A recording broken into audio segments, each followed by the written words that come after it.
Austin Tech Connect is the official podcast of the Austin Technology Council. Founded in 1992, ATC exists to help unite the local technology ecosystem and to encourage the spread of community, collaboration, and conversations in Central Texas. This podcast is sponsored by SailPoint. They are a leading provider of identity security for the modern enterprise, empowering organizations worldwide to put identity security at the core of their business. With a foundation of artificial intelligence and machine learning, SailPoint Identity Security delivers the right access to the right identities and resources at the right time. Now, here is this week's episode. Hey, and welcome to another episode of Austin Tech Connect. This is the official podcast of the Austin Technology Council. And every single week on this podcast, we try to bring people who are going to talk about different things that impact our Austin tech community. And this week, we're going to talk a little bit about South by Southwest because it is time to submit your ideas for panels, fireside chat, speeches, book readings, meetup, mentorship groups. Now is the time to do it. But oftentimes local people forget that this is due by like middle or late July. And then they're like, totally wanted to speak at South by, missed the deadline. So I am going to talk to the person who is kind of helping run things around conference programming. We are joined today by Monica Sack from South by Southwest. Monica, welcome to Austin Tech Connect. Thank you very much for having me. Well, thank you for being here. Monica is the Senior Director of Conference Programming at South by Southwest, and she started off her life. She studied journalism and philosophy and went into the world to be a journalist, and not too long after that said, I don't want to be a journalist. I mean, how many of us did that? You study one thing and then you go do something else. And through some volunteer work and through some other things, she found South by Southwest and ended up going to work for the organization's been there for 15 years and now runs the conference programming. And a big part of conference programming is the panel picker. And the thing about Monica that's cool is in her heart, she loves to bring people together. She loves to help people discover things they would never discover otherwise. And I think that's what South by Southwest is all about. So, Monica, let's talk a little bit about that. But first, let's talk a little bit about you. So you went into journalism and went, nope. Tell us about that. Yeah, it was definitely not something that... Actually, when I first started out, I thought, this is going to be great. I'm going to discover all of these new topics. And then real world hit. And when you start off in the journalism world, what you get is an editor saying, you are going to write this story. And it starts off with, you have 250 words or you have 500 words. It's really boring. Go to this event. And I realized, while that is a type of discovery, it's not exactly the discovery I was thinking. And I thought, I don't know if I can do this for a year, 5 years, 15 years, my career. So I pivoted. I didn't know what I was going to pivot to yet, but I knew that maybe this wasn't right for me. Sure. Well, I think a lot of us have done that, right? I was a political science major. I actually wanted to work for a congressman and someday be a congressman. And I will promise you right now, there's no way anybody could ever talk me into running for Congress. So I think a lot of us look at what we wanted to do when we were 18 and go, nope. So that's pretty normal. But then you sort of accidentally stumbled upon South by Southwest. Mm-hmm. You actually don't live here in Austin, although you've worked for one of our iconic brands for 15 years. You actually live in Portland. So how is it that you stumbled upon South by? Well, South by Southwest actually used to have an event in Portland, Oregon called North by Northwest. And that is actually where I met Hugh Forrest. We bonded over sports, even though back then it was really North by Northwest was focused on music. But, it's the power of a topic that brings people together, which I think kind of goes to the core of everything that South by Southwest tries to do. And so I met Hugh. We seemed to get along. We were able to help one another out. He was able to help me discover something that I wanted to do post my decision not to go into journalism. And then we just kind of became friends, talked a lot about life. And then he brought me on in 2009 to help out with South by Southwest, probably because he liked my philosophical outlook on life. At least that's what I I like to think that he thinks about me. I don't actually know what he thinks about me though. So where did you start? What was your first role? So my first role with South by Southwest was he brought me in to manage a program back then called we call it the CSA program now. It's the Conference Sessions Assistance Program. Because our conference is so big, and back then I was strictly working on the interactive portion. We used to be 3 separate events: interactive, film, and music. And so I was working with Hugh on interactive. We had back then probably close to 1,500 to 2,000 speakers, and it is just too much for staff to manage. So I managed a program that where we worked with people in the community that would help make sure that communication with all of the speakers and organizers was as timely as possible. That way, they would be set up for success once South by Southwest actually came.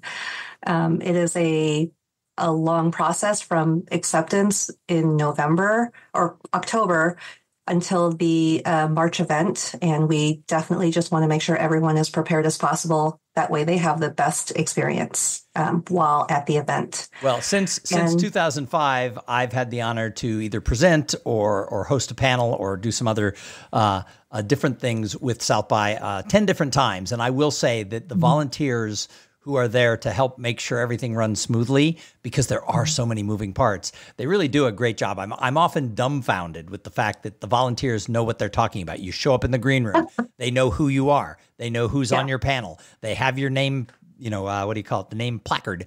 They do everything. Then they come and get you at your table and they walk you to your room and they make sure the AV is working. So whatever you did it well, because I've always thought those volunteers really make it all work. Well, we really can't make it work without them, truly. And I think I just love the idea of everyone being part of the same community and really, really wanting to help one another out. A lot of the volunteers that we have previously been speakers or have been involved, has come as an artist before. And it is this idea of community and the desire to give back. I think that's one of the things that I love about our event so much and the community that is South by Southwest. Well, so now you're in this role as Senior Director of Conference Programming. And of course, there's still so many different sessions that go on. That's a lot of moving parts for you to oversee. And a big part, not the only way, but a big part of the way a lot of the sessions are chosen is through the panel picker. And that goes back a long time. But a lot of people may not know if they've never applied before. Tell us about the panel picker. PanelPicker is the system that we use to source ideas for our conference programming. We have really specific areas that we want to make sure are featured, that we think are important to feature. It goes to what is happening in Austin, first and foremost. I think Austin and the different topics and industries and businesses that move to Austin kind of drive what kind of programming we have. But then on top of that, there are things that we think are really important and that we want to feature and highlight. So we use panelPicker to reach out to our community. We give them a set of topics. And by a set, I mean, we have 25 different topics in there for this year, ranging from, the tech space to film and TV to music. There's a food. I noticed there's a food there's section. Food, there's culture, there's design. If you can think of it, we probably have it. And having that many topics is actually done by design, because what we want is for people to think about the area in which they spend most of their time in their daily lives, or maybe hobbies that they have. And we want them to share them with audiences that might be part of their industry, or also share them with people who are just curious about things that they don't get to experience on a daily life. So it is a smorgasbord of topics, and that is done by design. And with having that list of topics, though, we still don't know within that topic what kind of conversations people are having. And that's where community comes into play. We really want to hear about what is important to the people who are in business or, experiencing different things in life, and sharing those stories with one another, I think is kind of what opens everyone's minds to new possibilities, having more empathy for one another, coming up with new ideas, working together in industries that you would never think industries came together. And that's the main function of PanelPicker for us. And over the years, you've sort of even changed up what topics you're looking for. I know that if I go back to the heyday when I first got involved 15, 20 years ago, giant track on like marketing and Marcom tech, because I mean, if you go back 15, 20 years, marketing tech and Marcom tech was some of the biggest stuff happening in tech, and along with social media. Those were topics that were on there. And now you look and those aren't the topics that are listed. So you do, for people who haven't gone every single year, I've gone almost every year for 20 years. For those who haven't gone every single year, if you went 5 years ago, South by is going to be different this time than it was 5 years ago, just because of the design of the topics, right? For sure. I mean, one of the things that we're trying to focus on is discovery. And that's true of us on staff as well. We want to definitely introduce new topics, whether it's something that we think is important to highlight, or things or topics that we think are up and coming that people should know about. A couple of years ago, one of my coworkers, Adam, pitched this idea of we need to start talking about psychedelics. Psychedelics is going to be huge. And now I actually live in a state where psychedelics are being legalized. It has been legalized, and the health profession is really doing a lot of research. And I think it's becoming more and more accepted. More and more people are talking about it. There are more opportunities in the future.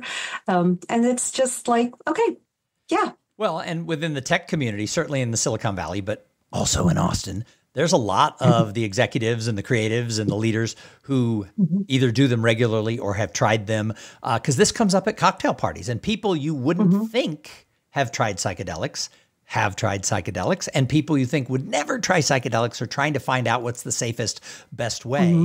I was talking to someone who's a therapist, and I said, there's a lot of research going on in the area of psychedelics. What do you think? And he said, I actually don't know, but he was making a point in this year to go learn as much as he could because his patients are asking about it, and he wants to be as informed as he can. So 2024 was the year that this, very well-known therapist was going to make it that he was going to have serious opinions and know, but through research. And so I think I noticed that when I was going through preparing for this interview, I was looking at the different topics, and I think it was last year as well, that's one of the topics you seek. But I know last year I went to one of the sessions, couldn't get in the room because it was one of the most full sessions that I had seen while we were there. So yeah, it is interesting, but it's things people want to know about. You don't have to agree with everything, right?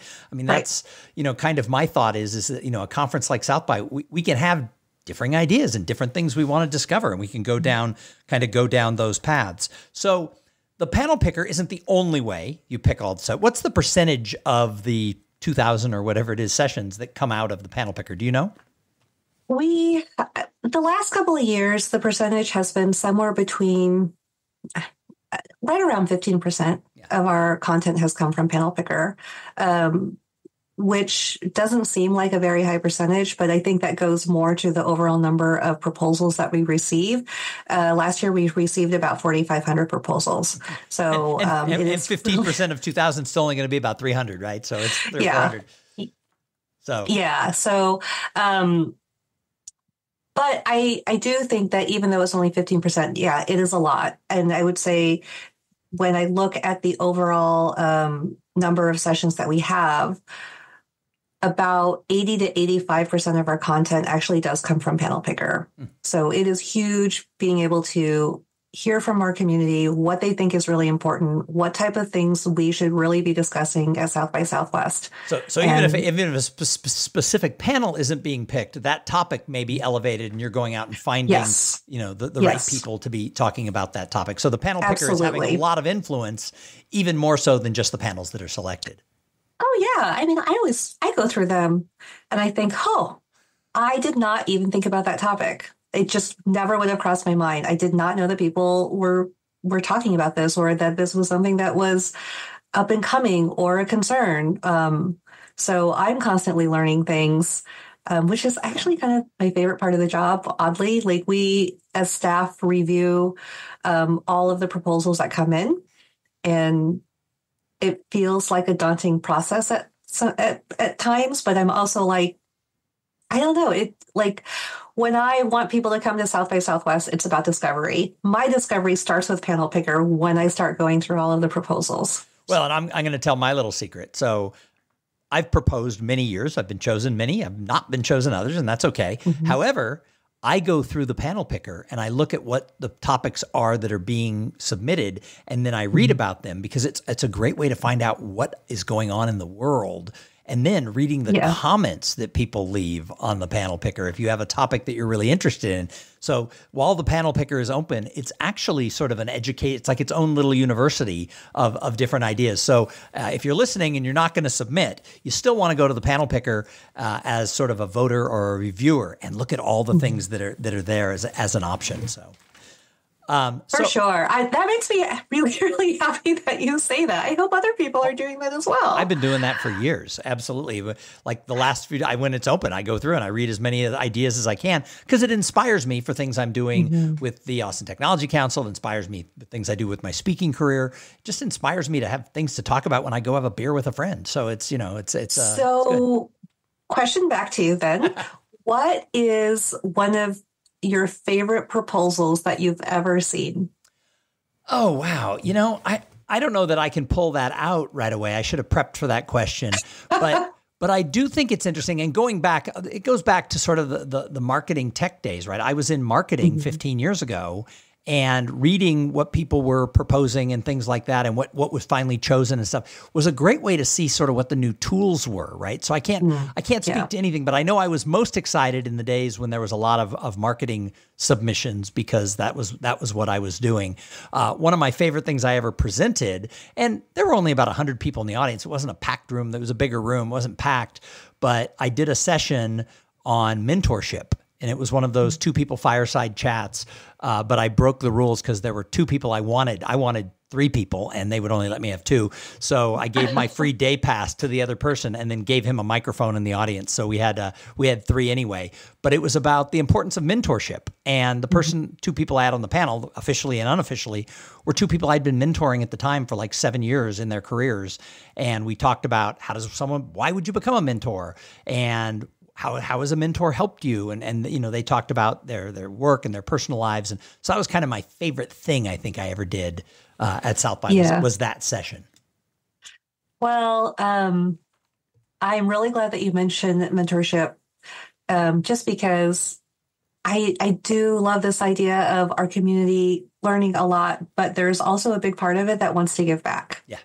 And the best way to do that is through mentorship. And I think that unless we have those mentors, I just don't know how we continue to move forward. Oh, absolutely. So thank you very, very much for I'm a huge believer in cross-generational networking. In fact, the submission I'm putting in this year is with somebody from the community who actually is a young person who his job is to bring the startup community together through the company he works with and stuff like that. And he's in his 20s, I'm in my 50s, and we're going to take a look at building community and different ways the generations do it, right? I mean, things that if you're 58, you look at building community one way. If you're 28, you look at it a different way.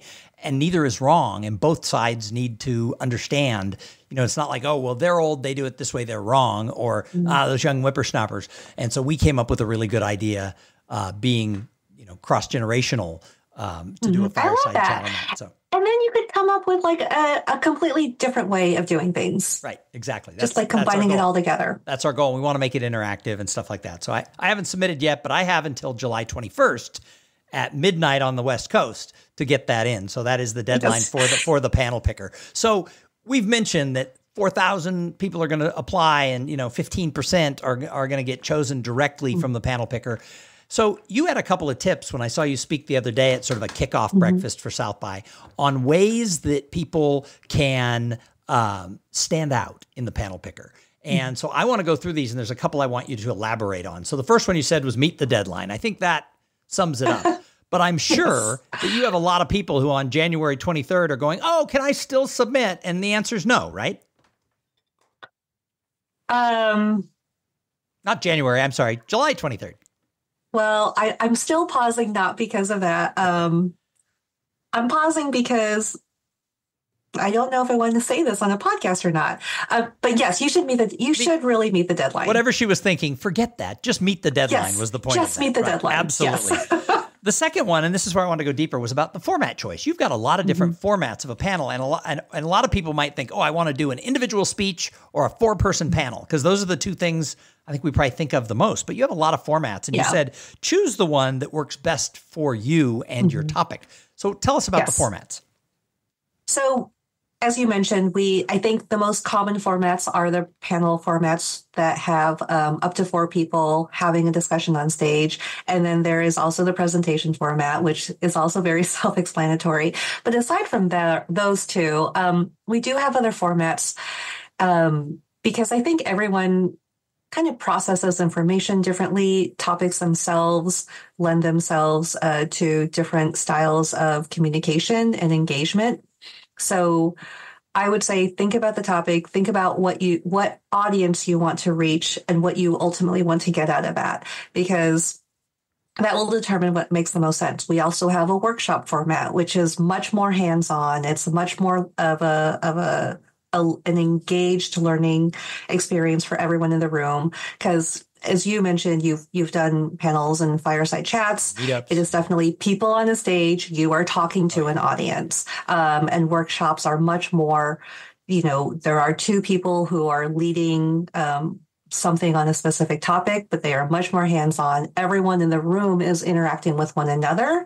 So think about that as a really good way to engage based on what it is that you're wanting to connect with a community. We also have meetups, which honestly, it's my favorite format. And it's really just an hour of people coming together, networking with one another, or talking and connecting with one another on a given area. In the past, there have been, the super connectors meetups or women in tech meetups, but there have also been really fun ones. Like last year, my coworker hosted a Swiftie meetup, because who doesn't like Taylor Swift?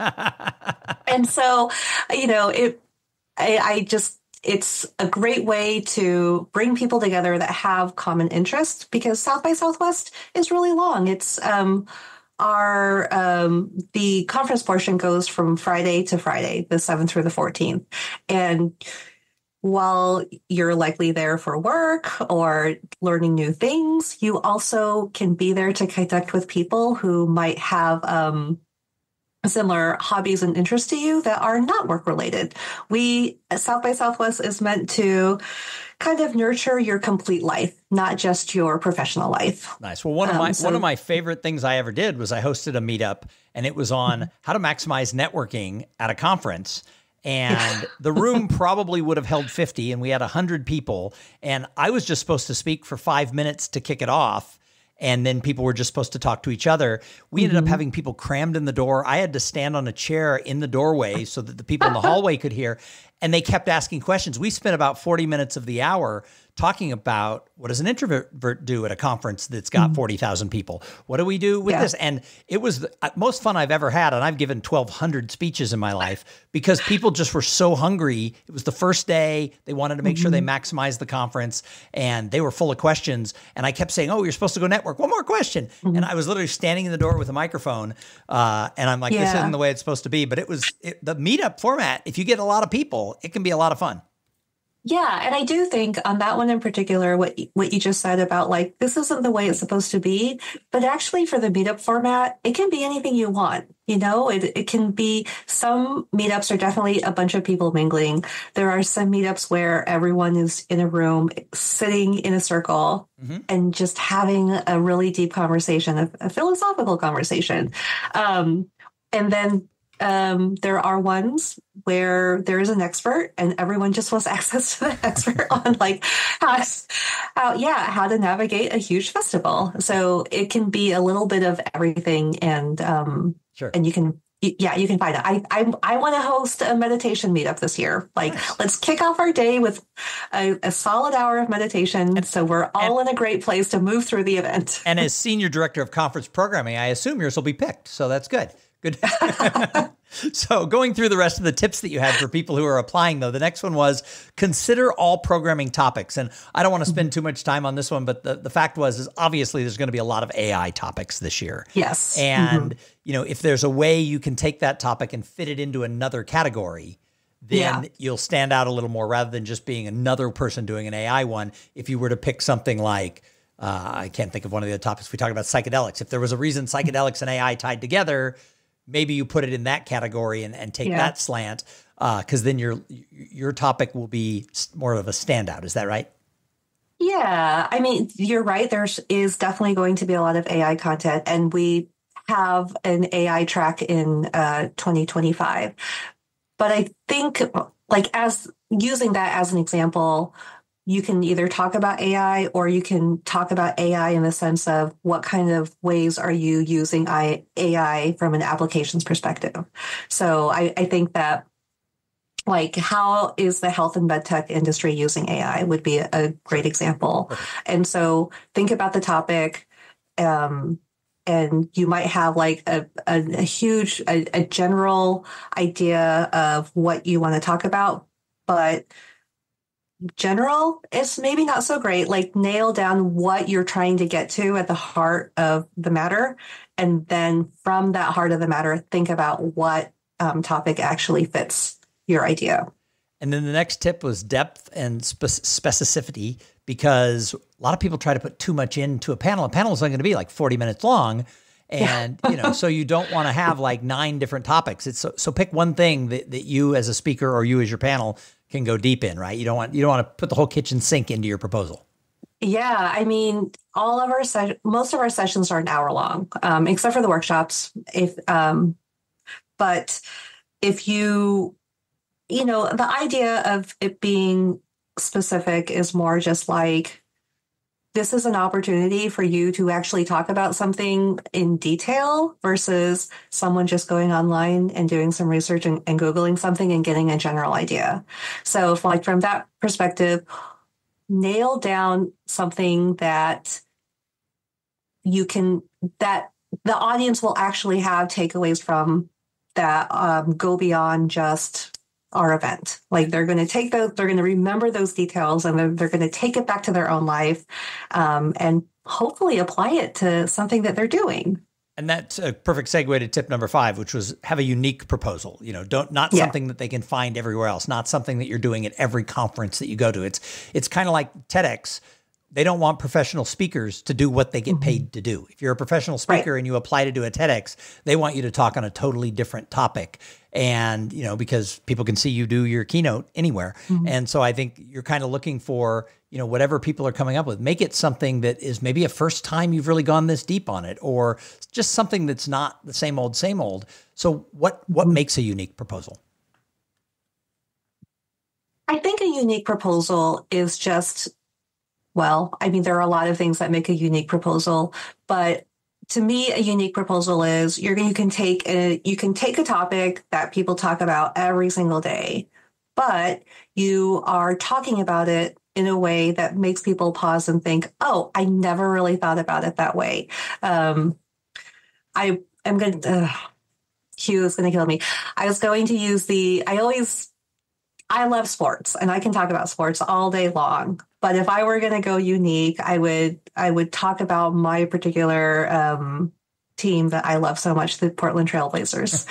And I would probably dive deep into the bench and exactly who on the bench does really well based on their stats, based on their future, like where I think their projections are going to be, because that's not anything that anyone is really ever going to talk about. Right. But it does end up affecting other parts of my overall fandom and how others might view the team.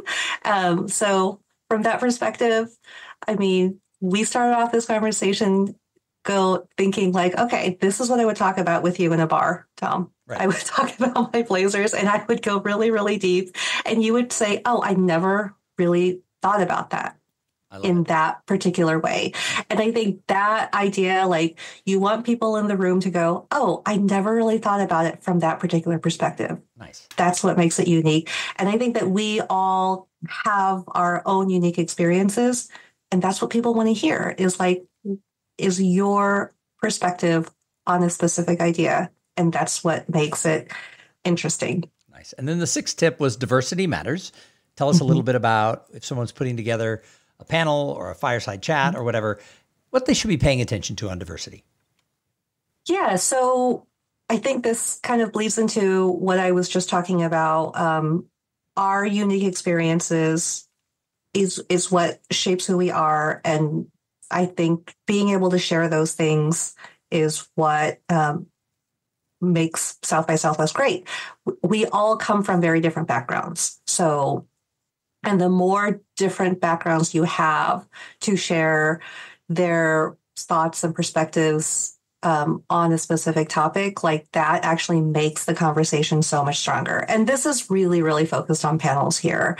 The thing that we don't want when you talk about a specific area is for everyone to agree or for everyone to have the same process when going through something. And those processes are going to be different depending on, where you grow up, what your life experience has been like, what kind of company that you've worked with in the past. And the more different views you're able to bring to a panel, the more complete I think the conversation is going to be, whether that's a process or talking about a specific topic that affects all of us. Like, small businesses, everyone is going to have their own story about how they got started. And being able to share all of those different perspectives is going to make the audience also feel like, oh, there isn't one right way to do something. Well, and I've that always is loved the thing that we really want to stress. I've always loved that South by Southwest looks at diversity, not just in race or gender and things like that, but, diversity. And you work for a small company. They've only worked for big companies, or, they went to a small school, you went to a big college, so the diversity is a lot of things. It's like I said earlier, yes.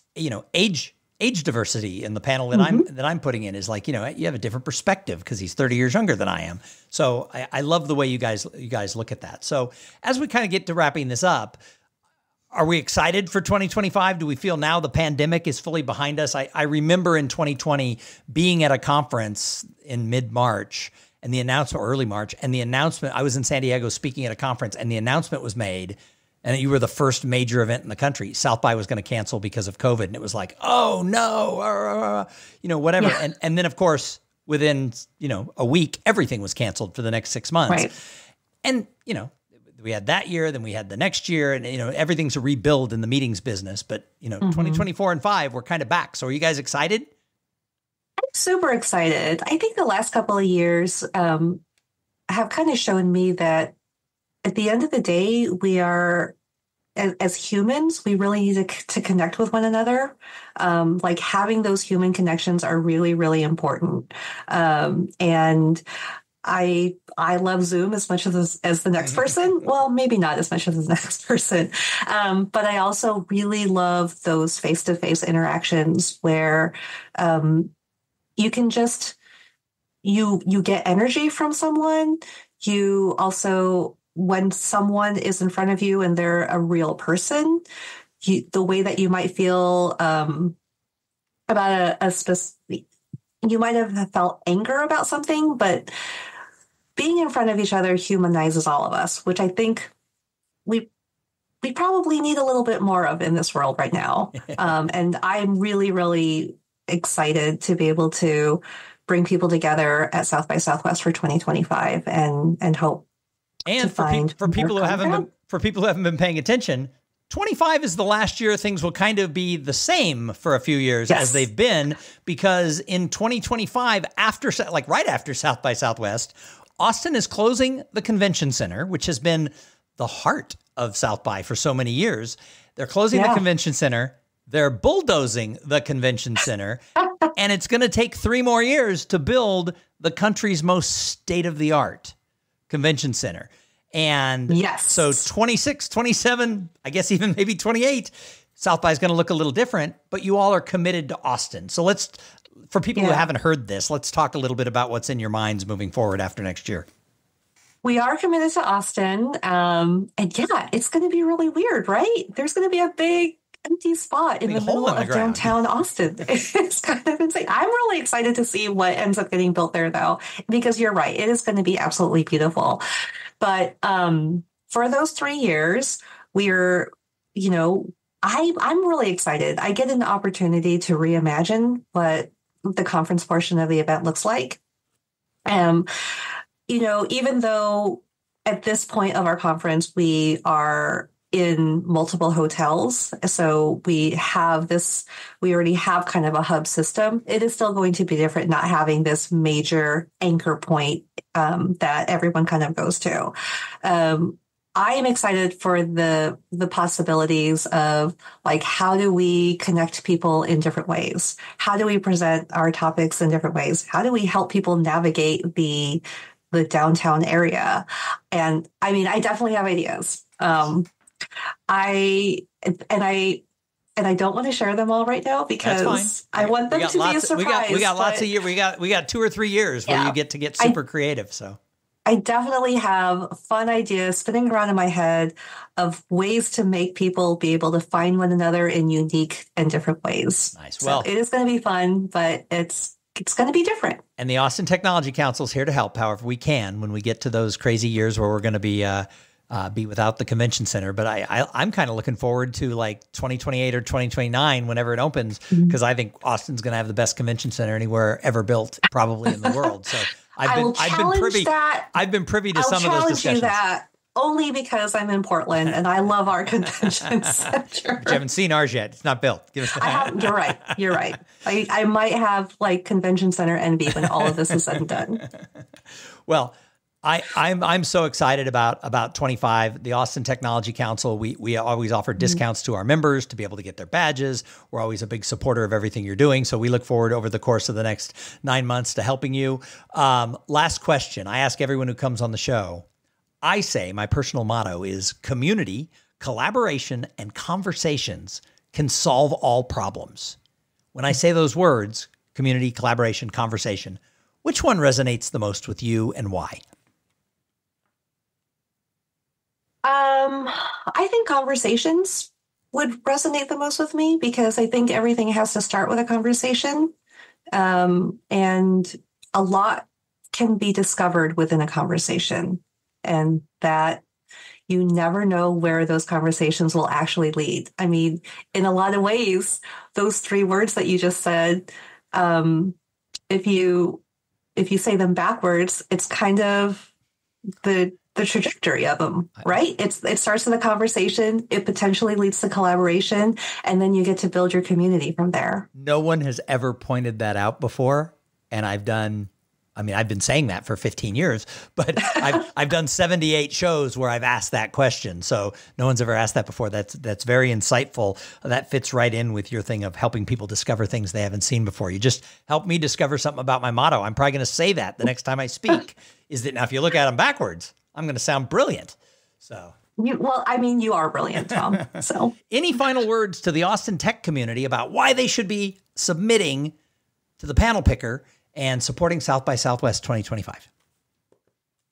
Well, final words. Everyone should submit because I do feel like, especially in Austin, we are one giant community, and being able to hear from one another is the best way to connect. And then the very, very last thing I will say, though, is I'm very excited to read your proposal that you are going to be submitting this year. I think it's a brilliant idea. I love it. Awesome. Well, and I said it in my newsletter for ATC last week, and that is that Austin and South by Southwest are intrinsically connected. And so that's why I'm pushing really hard to make sure that the Austin tech community not only is submitting, but that they're planning to show up and participate next year, because I think we all win when South by wins, Austin wins, and vice versa. So sure. Monica Sack, thank you so much for being a guest on the show. Thank you. And thank you for all of your support and understanding what we're trying to accomplish here. Nice. I really, really appreciate that. Well, thank you. And thank you to everybody who tuned in and listened. You know what? I say it every week on the show. If it wasn't for the audience, why would we do this? You know what? Now is the time as we reinvent the Austin Technology Council and as we look to the future. Now is the time for those grassroots, civic-minded leaders in Austin to come join us. We can't do this without you. So ask yourself, is your tech company a member of the Austin Technology Council? Is your solution provider company sponsoring and supporting the Austin Technology Council? Now would be a great time to do both of those things. You can find out more information at austintechnologycouncil.org. We'll see you next week right here on this podcast. Thanks for listening to the Austin Tech Connect podcast. Make sure your company is a member of the Austin Technology Council and add your voice to the future of our tech ecosystem in Central Texas.